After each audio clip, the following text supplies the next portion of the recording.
All right, y'all. So I'm gonna go ahead and get part one of the story out the way. And please excuse the way I look. I know I look a mess. I know I look like exactly what the fuck I'm going through. And that's okay, because I'm gonna be all right. But anyways, so the guy y'all see in the video, his name is Benny. He's married to a woman named Sheila. They're my landlords. Now, mind you, I have not dealt with Benny in years because I don't like his attitude.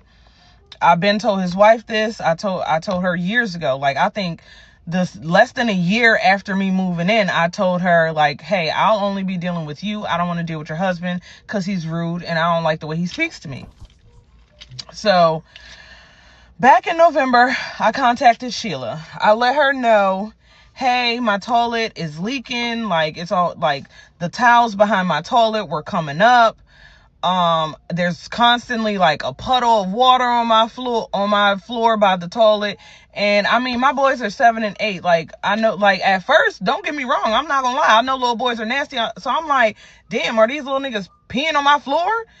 But I know my kids, I know better. So I know that, like, I would clean the bathroom. Like, I would clean, like, and I don't know about some of y'all, but I know when I clean my bathroom, I get under, like, I get the little side part at the bottom and everything. I don't do no half-ass cleaning in my bathroom.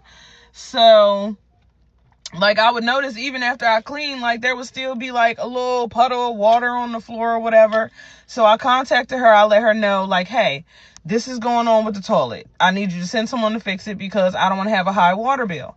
So she sent her son out. She didn't send a plumber. She didn't send a certified technician. Nobody. She sent her son out, who is a motocross racer. Like, the nigga races bikes for a living. Like, if you want your son to practice his little life skills or whatever the fuck, have him do that shit elsewhere. Don't have him do it at my house.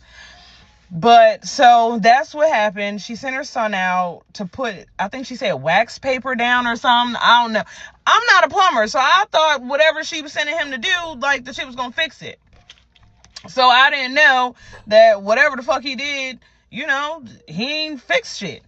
Not only that, so I will take part of the blame because I didn't know my bill was raking up like that. Like, I had a set payment every single month. I was paying $165 every single month. So I'm not gonna lie, y'all, I stopped looking at the bill. I don't be looking at my bill. So I didn't see that the shit was going up as high as it was.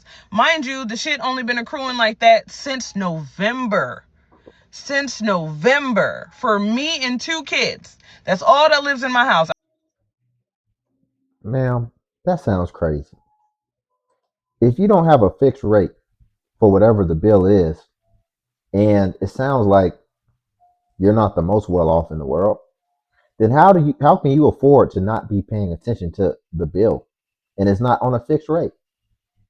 That's just crazy. We're gonna get the full context, really see what's going on. But first, if you guys could like the video, I greatly appreciate it. It only takes a second and it helps me out tremendously. So one to ask on the front end. I know it's easy to forget, but if you could like I said, it does help tremendously. But let's go ahead and get back into it. I mean, we had a dog, but the dog ain't showering every day. So I brought that to her attention. She sent her son out. That was the end of it. Like, I thought he fixed it. So fast forward to April. I hit a rough patch back in March because both my kids had the flu. Then I had the flu. Then my son had an asthma attack. So damn near all of March I was out of work. So I fell behind on bills. So usually when I fall behind on, like, my water bill, like, they'll send like a little 10-day notice or whatever, but they never cut my shit off when they, like, the same day they do.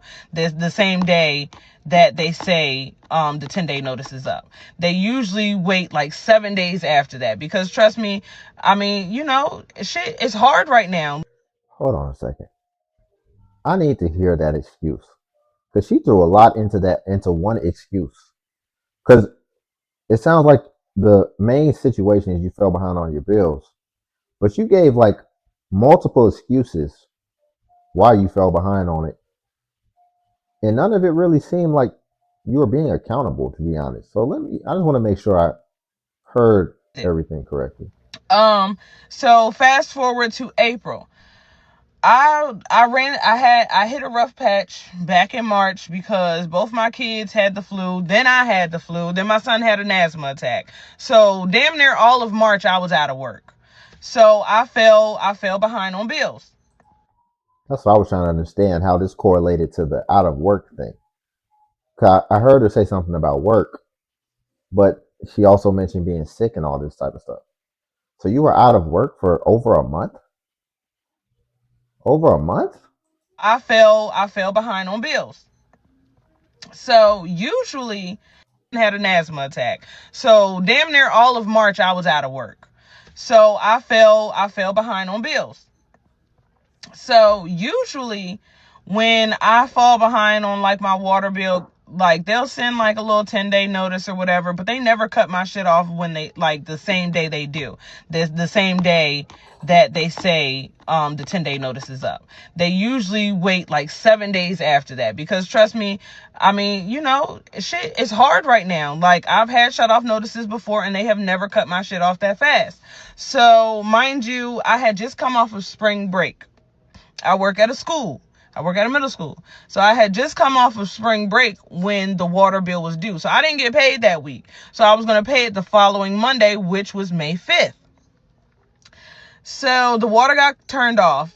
And as soon as the water got turned off, I called the water company and I'm like, I just let them know, like, hey, I see the water is off. How much is it going to cost to get it turned back on? These motherfuckers told me $6,815 and like 23 cents or some shit. So first of all, when she first said that, like, I was just looking like the bitch just was fucking speaking to me in Mandarin or some shit. Cause what? That don't even make sense. So, goddamn, I talked to the water company. I contacted my landlord, like, immediately. I'm like, hey, so do you recall back in November, December, whenever we spoke about the toilet or whatever, and I asked you to send somebody out here to fix it, and you sent your son. And I let her know. I was like, well, now I have a $7,000 water bill, and my water is turned off. So mind you, this was the end of April that I contacted her and let her know that the water was off. Y'all, there's a part two to this. I don't know if we're going to watch part two today. You guys let me know if you want to see part two. And maybe we can put that on the itinerary coming up. But, because that was the end of the video.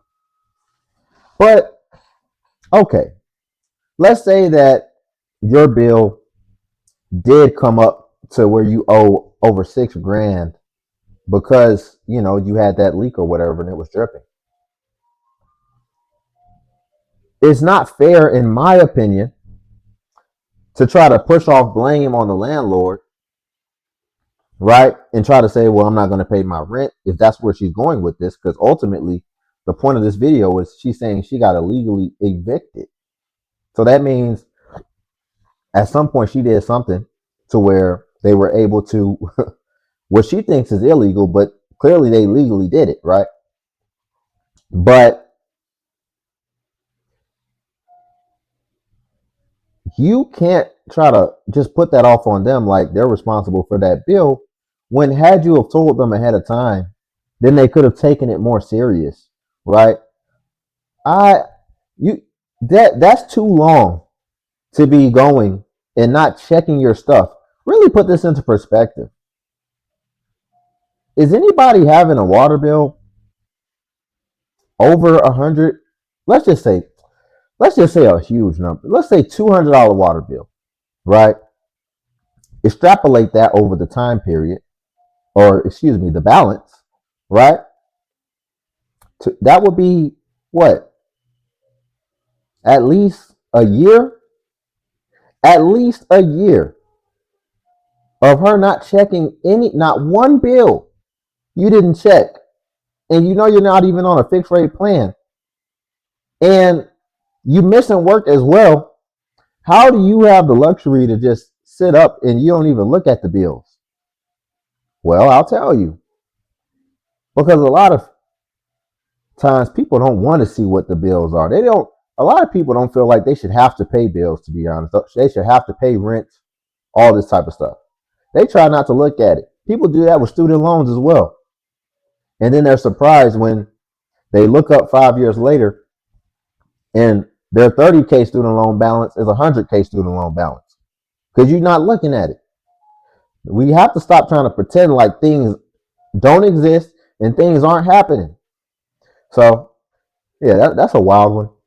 We're gonna get into some different clips. You all let me know in the comments if you want to see part 2.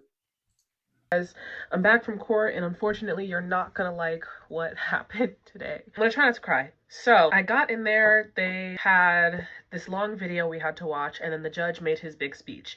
In his big speech about court proceedings, he said, you're gonna go into mediation, and if you guys do not come to an agreement in mediation and you choose to do a trial, I will ask you 2 questions.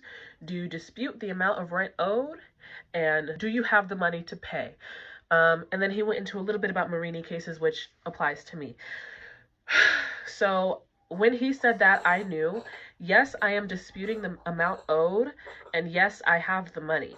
And he would have asked me, why do you dispute the amount owed? And I would have told him because of the habitability, and they would have sent me to Marini anyway. So we did not come to a conclusion during mediation because it's habitability. It needs to be a Marini case because the judge won't hear anything else besides, do you have the money, yes or no?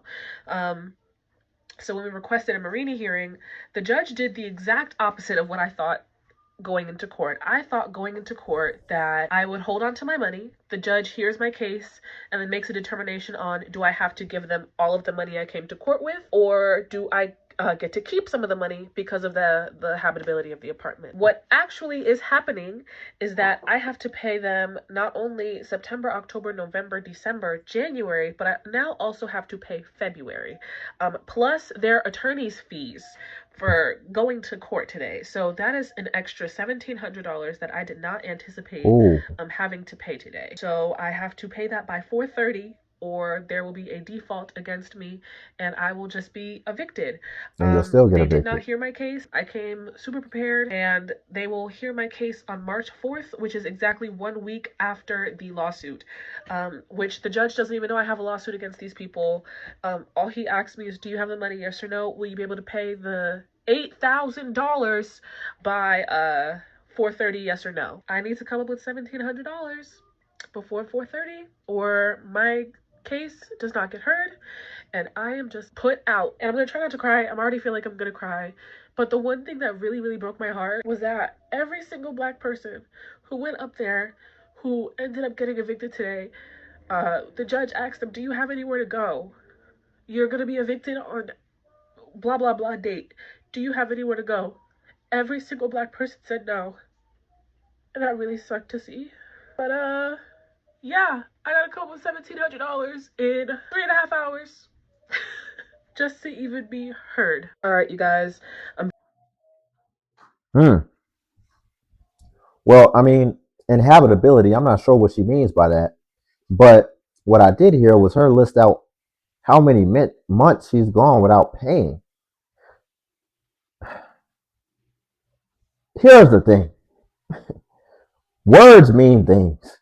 When you use the word inhabitability, it's uninhabitable, which means it's unlivable, right? So it sounded like 5 or 6 months that she hasn't paid any rent, but you're still living there. And your main issue that you're crying about is the fact that if you don't come up with the $1,700, that they're going to put you out of an uninhabitable apartment. Do I need to say anything else? If it's uninhabitable, why all those months you weren't paying, you wasn't looking for somewhere else that was habitable? As well as, why do you still want to stay in an uninhabitable apartment?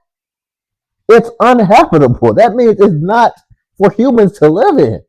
Let me look up the word uninhabitable just so I make sure I'm not tripping about what that word means. Uninhabitable, meaning a place of a place unsuitable for living in. The house has been declared uninhabitable. So you can't bring up a defense of uninhabitability, but then say you still want to stay there. Oh my goodness. This is just getting so insane. People don't even know what their own defenses are what it means. Y'all, we're going to leave it there for today. We're going to leave it there for today. That is crazy.